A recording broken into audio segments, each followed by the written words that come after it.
لائے ہو تو اس کے تقاضے پورے کرو. تقاضے کیا ہے؟ ایمان ہے تو عمل درست ہونا چاہیے، ایمان ہے تو جہاد ہونا چاہیے، ایمان ہے تو جان اور مال کھپانی چاہیے. تو جو ایمان دوسرے لوگ جس طرح لائے ہیں، حمزہ بھی تو ایمان لائے ہیں، آخر ان کا راستہ تمہیں نظر نہیں آ رہا؟ ابو بکر ایمان لائے ہیں، ان کی طرح ایمان لاؤ. تو انہوں نے کیا کہا؟ انؤمن کما آمن السفہاء، کیا ہم اس طرح ایمان لائے جیسے یہ بے وقوف لائے؟ سفی کا لفظ تو سبھی جانتے ہیں، یہ سفہاء کسے کہہ رہے ہیں؟ آپ نے پڑھا تو بہت مرتبہ ہوگا ان آیات کو، کبھی سوچا کس کو کہہ رہے ہیں؟ وہ ابو بکر کو کہہ رہے ہیں، وہ حمزہ کو کہہ رہے ہیں، وہ عمر کو کہہ رہے ہیں. ان کی تو مت ماری گئی، غر ہؤلاء دینہم، انہیں تو کوئی ہوش ہی نہیں. 2 مرتبہ حضرت ابو بکر نے وہ کام کیا ہے کہ ہر ورلڈلی وائز انسان یہ کہے گا کہ حماقت کی ہے، جس کے سامنے دنیا ہے. جب ہجرت کے لیے حضور تشریف لے جا رہے تھے، 40,000 درہم کا سرمایہ تھا، جبکہ حضرت ابو بکر ایمان لائے. مکے کے چوٹی کے تاجروں میں سے تھے، جو ملک التجار کہلاتے ہیں. لیکن اب وہ روپیہ کہاں خرچ ہوا؟ بلال کو خریدا، روپیہ دے کے خریدا یا ویسے خرید لیا؟ آزاد کر دیا. ابو فقی کو خریدا، آزاد کر دیا. 6 ہیں غلام اور کنیزیں محمد الرسول اللہ پر ایمان لانے والے، جن کو ابو بکر نے اپنے پیسے سے خریدا اور آزاد کیا. یہ روپیہ تو پگھل رہا ہے نا. اب جو تھوڑی بہت پونجی رہ گئی ہے، تو جب حضرت حضور ہجرت کے لیے تشریف لے جا رہے، وہ ساری پونجی اپنے ساتھ لے گئے، گھر والوں کو چھوڑ کر گئے. بوڑھا باپ اندھا ابو قحافہ، بعد میں وہ بھی ایمان لے آئے. اور یہ ابو بکر ہیں کہ جن کی 3 نسلیں ایک وقت میں موجود تھی مسلمانوں کی. ابو قحافہ مومن، ابو بکر مومن، اور ابو بکر کی اولاد مومن، عائشہ، اسماء اور ابو بکر اور عبد الرحمن ابن ابی بکر. یہ کون ہیں؟ تو 3 نسلیں جس کی بیک وقت رہی ہیں ایمان میں، وہ شاذ لوگ ہیں، ان میں ابو بکر ہیں. لیکن یہ کہ اس وقت تک ابو قحافہ ایمان نہیں لائے تھے، والد نابینا تھے. تو والد ہے، بیٹیاں ہیں، حضرت عائشہ، حضرت اسماء، حضرت رضی اللہ تعالیٰ عنہما، بیوی ہے. کچھ نہیں چھوڑ کے گئے، ایک پیسہ. جب باپ کو معلوم ہوا بیٹا چلا گیا محمد کے ساتھ صلی اللہ علیہ وسلم، سخت غصے میں ہے، پیچ و تاب میں ہے. اب ہمارا کون والی وارث ہوگا؟ کون ہے ہماری خبرگیری کرنے والا؟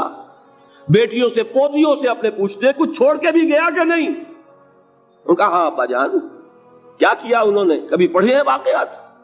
کچھ کنکر روڑے لیے، ایک کپڑے میں پوٹلی بنائی اور اندھے دادا کا ہاتھ اوپر پھروایا. دیکھیے دادا جان، یہ چھوڑ گئے ہیں، یہ مال ہے، یہ سونے اور چاندی کے سکے ہیں، ابا جان ہمیں ایسے نہیں چھوڑ کر گئے. واقعہ کیا ہے کہ ایک پیسہ نہیں چھوڑا ابو بکر نے گھر والوں کے لیے. سب کچھ لے گئے کہ کیا پتا محمد کے ساتھ جا رہا ہوں، کس وقت کیا ضرورت پیش آ جائے صلی اللہ علیہ وسلم. تو یہ کوئی عقل مندی کی بات ہے؟ اپنے غریبانوں میں جھانکی، آپ یہ عقل مندی کریں گے؟ کہیں چاہے نہ، یہ بات دوسری ہے، لیکن یہ کہ اس کو کون ہم میں سے عقل مندی کہے گا؟ اسی طریقے سے جب غزوہ تبوک کا وقت آیا ہے، وہ واقعہ تو بہت مشہور ہے. حضرت عمر فرماتے ہیں کہ اس زمانے میں میرے پاس اتفاقاً پیسہ بہت تھا. میں نے یہ سوچا دل میں کہ اس مرحلے پر تو میں ابو بکر سے بازی لے جاؤں گا. مسابقت ان میں بھی تھی، لیکن نیکی کی مسابقت، خیر کی مسابقت، انفاق فی سبیل اللہ کی مسابقت. تو میں نے سوچا کہ میں بازی لے جاؤں گا. میں نے کیا کیا؟ کل دولت جو تھی اس کے 2 حصے کیے. ایک حصہ گھر رکھا اور ایک لا کے حضور کی خدمت میں پیش کر دیا. حضور نے پوچھا کہ عمر گھر والوں کے لیے کچھ چھوڑا؟ کہ جی ہاں، نصف کیا میں نے، نصف اللہ کی راہ میں حاضر ہے، نصف چھوڑایا. ٹھیک ہے. اب وہ آئے ابو بکر، پوچھا حضور نے ابو بکر گھر والوں کے لیے کچھ چھوڑا؟ کہ نہیں، صدیق کے لیے ہے خدا کا رسول، بس گھر میں اللہ اور اس کے رسول کے نام کے سوا کچھ نہیں چھوڑا. یہی ہے نا، پروانے کو چراغ ہے، بلبل کو پھول، بس، اور صدیق کے لیے ہے خدا کا رسول، بس، مجھے گھر والوں کے لیے کچھ نہیں چاہیے. یہ کام جو ہے، تو یہ جن کا ہم اس وقت ذکر پڑھ رہے ہیں منافقین، ان کے نزدیک حماقت تھی یا عقل مندی تھی؟ یہ سمجھداری تھی یا بے وقوفی تھی؟ وہ ہے جو بات کہہ رہے ہیں کہ جب ان سے کہا جاتا ہے ایمان لاؤ بھلے لوگوں کی طرح جیسے دوسرے لوگ ایمان لائے ہیں، تو کیا کہتے ہیں؟ انؤمن کما آمن السفہاء الا انہم هم السفہاء ولکن لا یعلمون. آگاہ ہو جاؤ، اصل احمق یہ ہے، اصل بے وقوف یہ، انہیں نہیں پتا کہ حقیقت کیا ہے، نفع کیا ہے، نقصان کیا ہے. وہ جو بات میں نے سورۃ العصر میں بیان کی تھی، والعصر ان الانسان لفی خسر الا الذین آمنوا وعملوا الصالحات وتواصوا بالحق وتواصوا بالصبر. جس کے ذہن اور قلب پر یہ صورت کندہ ہو جائے گی، اس کے نزدیک عقل مندی یہ ہے کہ سب کچھ اللہ کی راہ میں لگا دو. جس کے دل میں یہ بات بیٹھی نہیں، اس کے لیے عقل مندی یہ ہے کہ بچا بچا کر رکھو، چھپا چھپا کر رکھو، سنبھال سنبھال کر رکھو. عقل مندی کا اس میں تقاضا کچھ اور، اس میں تقاضا کچھ اور. لیکن یہاں بھی فرمایا وَلَٰكِن لَا يَعْلَمُونَ، انہیں ابھی علم نہیں ہے اس کا. اس سے پہلی آیت میں بھی فرمایا وَلَٰكِن لَا يَشْعُرُونَ، انہیں شعور نہیں ہے. دیکھیے میں آپ کو بتا رہا تھا یہ وہ غیر شعوری نفاق ہے، یہ بڑھتا چلا جا رہا ہے. پہلے جھوٹا بہانہ تھا، پھر جھوٹی قسمیں ہوئیں، پھر دشمنی ہو گئی صادق الایمان جو جان اور مال لگا رہے ہیں، نچھاور کر رہے ہیں پروانہ وار اللہ پر، اللہ کے دین کے اوپر نثار کر رہے ہیں اپنے آپ کو. ان سے عداوت، ان سے دشمنی، ان کا بغض، یہ تھرڈ سٹیج تک پہنچ گئے. اب بھی وہ اپنے آپ کو منافق نہیں سمجھتے، وہ سمجھتے عقل مند تو ہمیں، یہ تو بے وقوف ہے. ہم ہیں اصل میں بھائی، سمجھ کے چلنا چاہیے، تیل دیکھنی چاہیے، تیل کی دھار دیکھنی چاہیے، دائیں بائیں دیکھنا چاہیے، حفاظت کا بھی خیال ہونا چاہیے. یہ ساری چیزیں تو عقل مندی ہے نا دنیا کے اعتبار سے. تو وہ تو انہیں بے وقوف سمجھ رہے ہیں، اپنے آپ کو منافق کہاں سمجھیں گے؟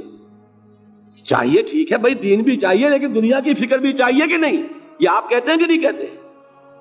یہ تو بات آپ نے بہت دفعہ سنی بھائی، ٹھیک ہے دین بھی ہونا چاہیے لیکن دنیا بھی تو ہونی چاہیے کہ نہیں؟ یہ ہے سمجھ دنیا کی، یہ ہمارے معیارات ہیں. یہی وجہ ہے کہ دین ذلیل سے ذلیل تر ہو رہا ہے. دین وہ جو میں نے حال ہی کے اشعار سنائے تھے کہ پستی کا کوئی حد سے گزر نہ دیکھے، اسلام کا گر کر نہ ابھر نہ دیکھے، مانے نہ کبھی کہ مد ہے ہر جزر کے بعد دریا کا ہمارے جو اتر نہ دیکھے. یہ دریا چڑھا کب تھا؟ جب صحابہ کرام نے وہ فینیٹسزم جس کو آج ہم کہیں گے اس کا جب مظاہرہ کیا، اس کا ثبوت دیا، دامے درمے سخنے، جان مال تن دھن سب لگا دیا، تو اللہ کے دین میں بہار آ گئی، رونق آ گئی، دین کا غلبہ ہو گیا. اور جب ہم اپنے سمجھ کر رکھیں گے تو ظاہر بات ہے کہ اس کا تو پھر جو حشر ہوگا وہ وہی. دین میں کمزوری، ہماری دنیا جو ہے پھل رہی ہے، پھول رہی ہے، دین جو ہے وہ کمزور ہوتا چلا جا رہا ہے. یہ ہے تھرڈ سٹیج اس نفاق کی کہ جس کے بعد اب کوئی امکان واپسی کا نہیں ہوگا. یہ غیر شعوری نفاق جان لیجئے کہ یہ نہیں ہے کہ ماضی ہی ماضی میں تھا، اب اس کا کوئی امکان نہیں.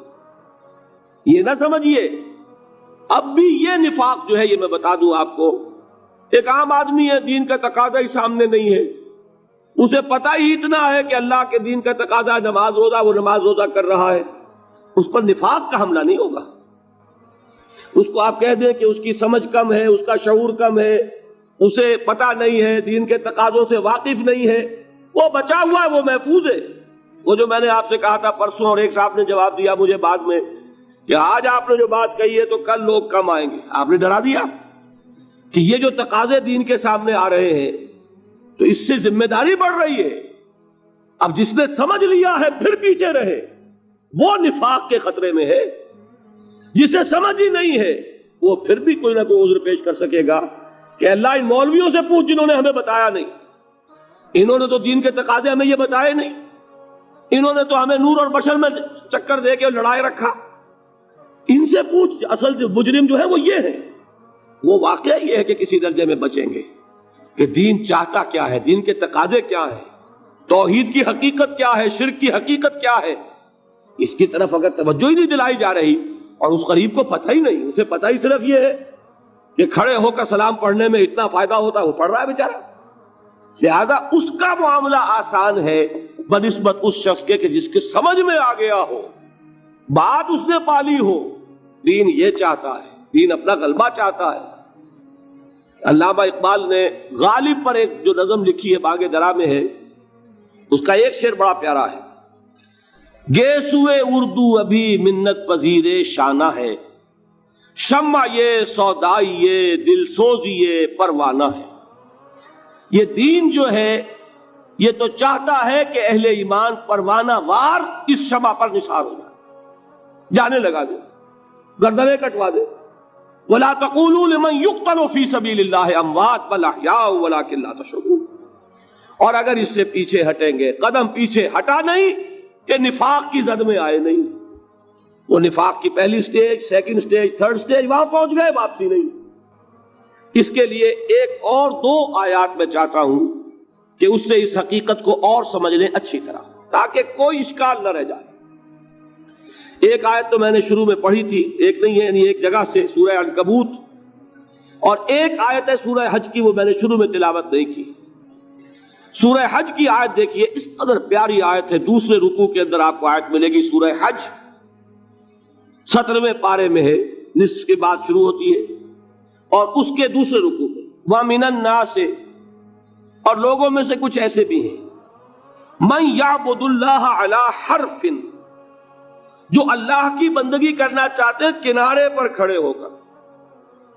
ایک ہے منجدھار میں کودنے والے کہ ہر جباد آباد ماں کشتی دراب انداختے، جیسے کہ طارق نے کیا تھا. ادھر ساحل اندلس پر قدم رکھا، ادھر کشتیوں میں آگ لگا دی. یہ کسی کے دل میں خیال ہی نہ آئے کہ واپسی بھی ہے.